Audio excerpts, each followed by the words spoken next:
can you describe your ideal live performance setup, including lighting, sound, and stage design? Uh, I've been performing since 8 years old. Um, so this is an awesome question. um, hmm. My ideal live performance setup. Okay. The lighting. Definitely have some lights. Whether it's the little twinkle, little flickering ones, the soft ones, or depending on what kind of event you're doing, and then or it could be the LEDs, or it could be even a spotlight or a combination. Um, Especially for us, black folk, brown folk, uh, we definitely need good lighting. So definitely, yeah. So either or, LED lights, little twinkle lights, little icicle lights, or the spotlight, or just a combination. The sound, the sound is everything. The sound is everything. I've been to open mics, and the ones where I do phenomenal is when the sound is beautiful.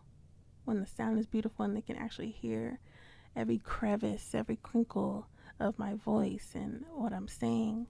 The sound is important in music. So the sound, I personally, my Lord Bezalel, he bought me in-ear monitors. So depending on the venue where I'm performing at, depending on the level of professionalism, I'll be able to actually use my in-ears. And that's when I can hear my voice right in my ear instead of the speakers, because sometimes there's no stage monitors that's facing me, the artist, for me to actually hear what I'm singing, right?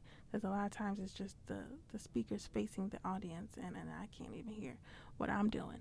And so, so yeah, like whoever your DJ is for any promoters and event, people who are planning events, like get a great DJ who knows what they're doing, who knows the technical stuff. Like for an artist like myself, do they have the inputs for in-ear monitors, my headphones, and then I bring my own mic, especially after COVID. I bring my own mic, where you can kind of plug it in the DJ system. So the sound is so important, and that's all on my rider, RIDER.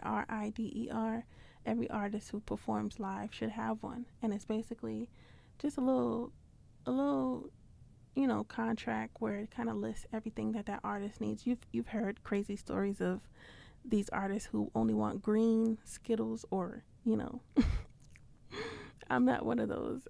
I normally bring my own food, but when it comes to the sound and stuff, I have specific things that I like, and then I'm very thorough in my writer too, so I always ask the promoter to fill that out for me so that I know what I'm doing, and then the promoter knows what's going on too, so that when I get there, it's not a confusion thing. It's not, what are we doing? Where am I coming into the stage? Where's the restroom? Where's the green room? Because sometimes, like an artist like myself, as you can see, I'm very passionate about this.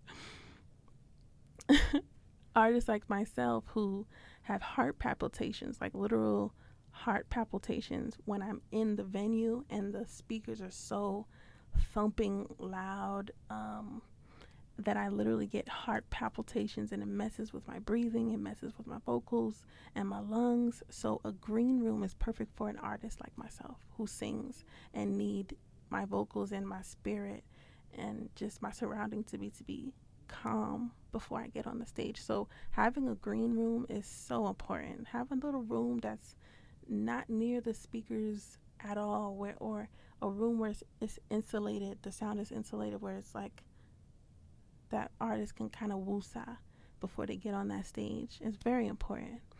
I hope I didn't go into a tangent. But what else? Stage design. I mean, that's really up to the promoter, but I mean, aesthetics is important. So, just coming into a place and then you set the vibe as the promoter, as the person dealing and managing that aspect of the show, of the event. You know, I definitely, as a music lover, going to events and shows, the aesthetics is definitely important. You know, so that goes into the lighting, that goes into props, that goes into, maybe you want some incense in there, maybe, you know. But yeah, the aesthetics, I mean, I can't really say much to that. I'm not a interior designer or anything like that, but I mean, aesthetics is important because you kind of set the stage. Everything is integral and is important to setting the vibe, the spirit, aka spirit, and and everything. So I mean, aesthetics is important too. Oh, when it comes to the stage, don't have your artist come on the stage that has holes in it, especially for a female like myself, right? Sometimes I may want to wear heels, right? So I can't come on this stage and then to come to find out there's a hole or there's multiple holes in the stage where my heels can get stuck and I can fall and I can hurt myself. So you gotta have this stuff together. You know, you can rent out stages. You know, you can really plan ahead for these things. You want the stage to be sturdy. It shouldn't be wobbling too much or, you know, have steps, you know, going into the stage for a female like me who wears dresses only, right? I'm, you know, I can't just be spreading my legs to try to hop on a stage. Little things like that. But overall, I've had some great performances, and I've had some performances where I was like, I am not coming back to this venue. But yeah, that's why the writer is so important. And I provide a template, a writer template for artists, independent indie artists who may want, you know, for a small fee.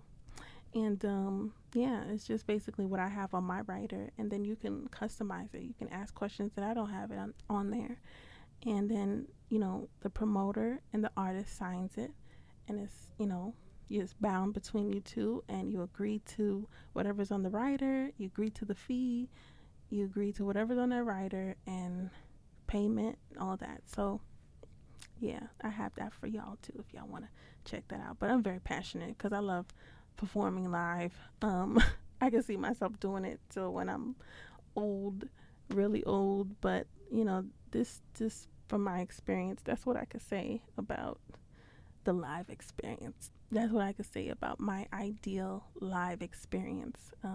Professionalism at the end of the day, you know. And then we're the promoter and the artist or the manager. I don't have a manager, but you know, the manager and or the artist and then the promoter, they need to be eye to eye. You know, they really have to feel comfortable and appreciated, honored, and taken care of, you know, because the root of it all is hospitality. That's all that is, you know. And I'm in Texas, so, you know, Southern hospitality is big over here. So, but it's all about hospitality. I call my writer the writer hospitality writer, something like that. I call it. But it's all about hospitality. It's all about love. Okay, how can I make you feel comfortable? And then, you know, how can I as the artist make you feel comfortable? Like, you know, I ask you how long is my set so I can make sure I honor and respect that time limit. You know, I've gone to shows where stuff was messed up because artists did not respect and honor their set time limit, you know. So a lot of little things, y'all, but this was a great question. Thank you for thank you for